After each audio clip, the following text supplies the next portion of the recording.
Hi everyone, I'm Ruth Abraham, an accredited certified coach with the International Coaching Federation. But before I was a coach, I was married to a narcissist. I didn't see it clearly for a long time. In fact, it took me years of pain, confusion, and second guessing myself before I finally said, you know what, I can't do this anymore. I'm done. I first want to let you know that I did love my husband dearly for a long time, even when there were signs that I could not quite name or make sense of. And that love kept me in the relationship longer than I should have stayed, but also part of what made it so hard to leave and healing so important. If you're watching this video, maybe you've been wondering about your own relationship too. If something feels off, if you're constantly walking on eggshells or questioning your worth, or like your partner is always making it that you are the problem, then this is for you. I want to share 10 signs that helped me realize that I was married to a narcissist. And I'll be telling you real stories from my life because I believe that when we share the truth, it helps others see things more clearly. So let's dive in. Sign 1, it's always about them. From the beginning, my ex made it clear where the priority lied. When we got married, he didn't offer to pay any of the wedding. His parents were so gracious to pay for the wine that was served and offered the venue from where they lived. Everything else came from my account, the one I had from selling my house, because he said that it was our money, even before we were married. This was his second marriage, and he didn't want a big wedding, so since I wanted it, it was all on me. That set the tone. Over time, I realized that everything in our life together revolved around his needs, his stress, and his wants.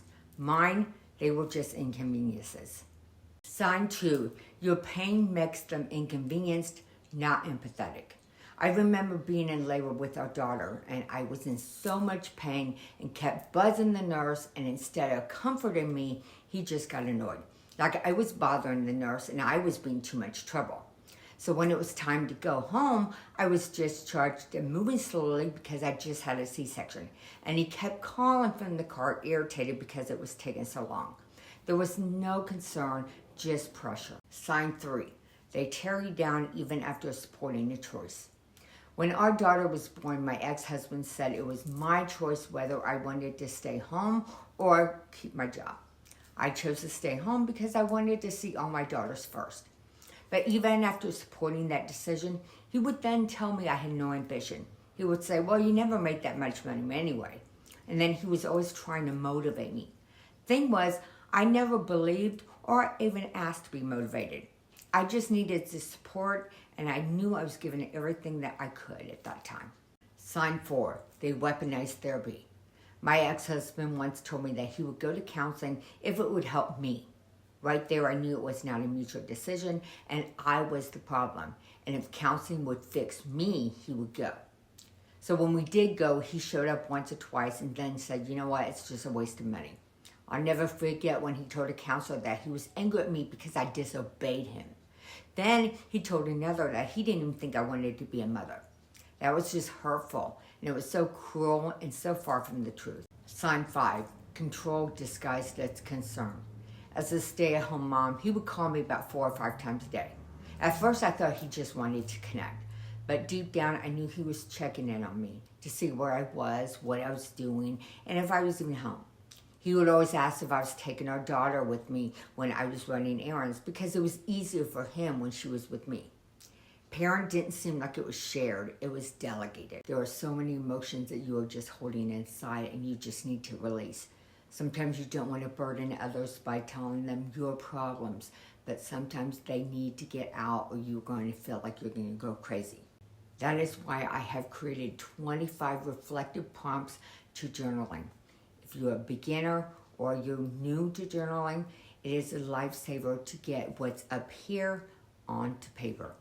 It's helped me through my divorce, and now that I look back, I have seen so much of my growth. Sign 6, expecting you to carry everything alone. When our daughter was just 6 weeks old, he came home from work and saw me sitting on the couch with her. TV was on, laptop near me, and she was in my lap.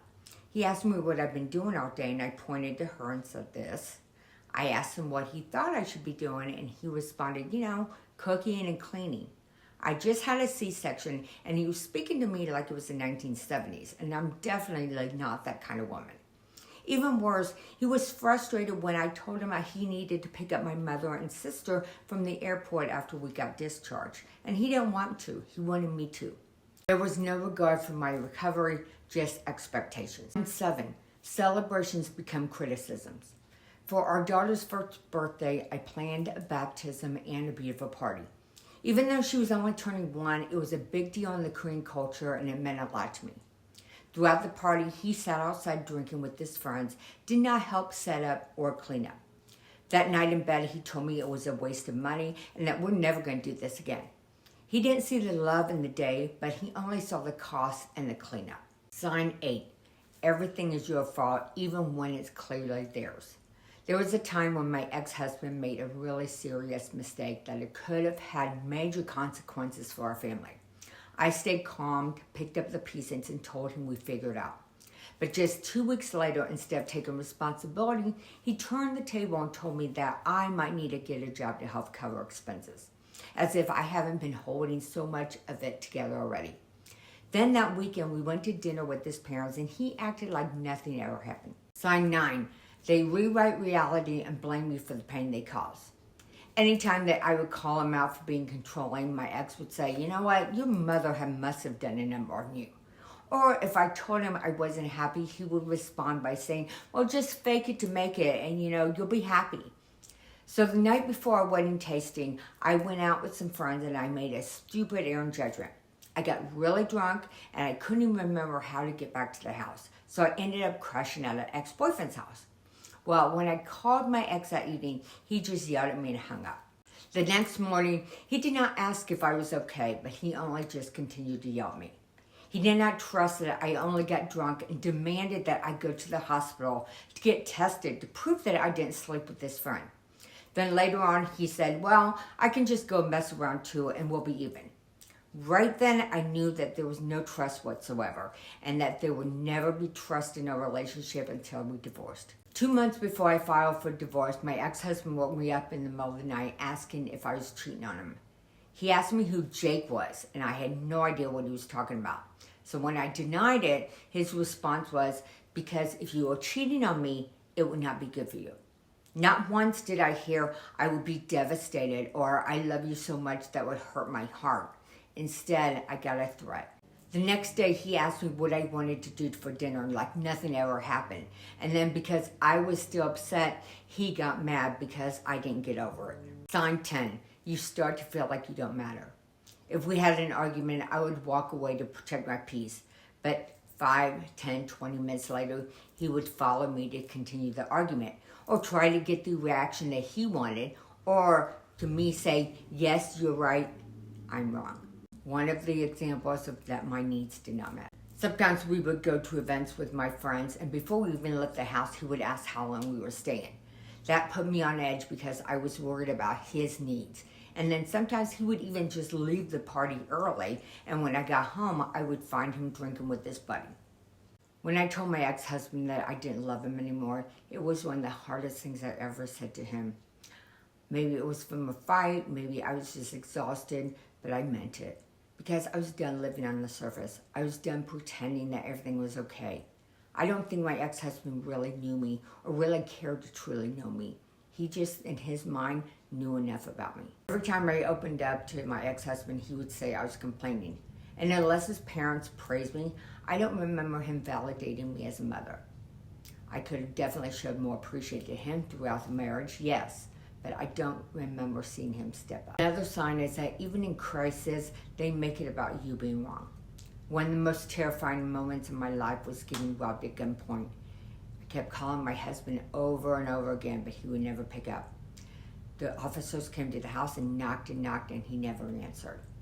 Eventually, they followed me home because I was still shaken up. And instead of being relieved or concerned, my husband lectured me. He told me I shouldn't be carrying too many credit cards, like I had done something wrong. There was no hug, there was no concern, there was just blame. If any of this hit home, I want you to hear me clearly. You're not alone. I stayed for a long time because I loved him. I really did. And even after everything, part of me hoped that that love would eventually be enough to make it better. So when I found out that he was in a new relationship just 2 months after the divorce, it was a gut punch. Not because I wanted him back, but because it confirmed something I had long felt. Maybe he never really loved me the way I needed to be loved. Here's what I want you to know. You are not crazy. You're not too sensitive. You've just been surviving something that was never meant to support your growth. There is always a way out. There's clarity on the other side of confusion. There is calm on the other side of chaos. And there is joy. Yes, real joy on the other side of surviving narcissistic abuse. Looking back at my journal entries from 1998 or even after my divorce, I have seen so much growth in myself. I've seen how I felt in certain situations, the thoughts that I were having that weren't even true, that I learned to believe because someone else told me, and knowing that, you know what, I am the creator of my own reality. And my journal was part of my healing process. My journal was part of just my life, because life is a journey. It's not a destination.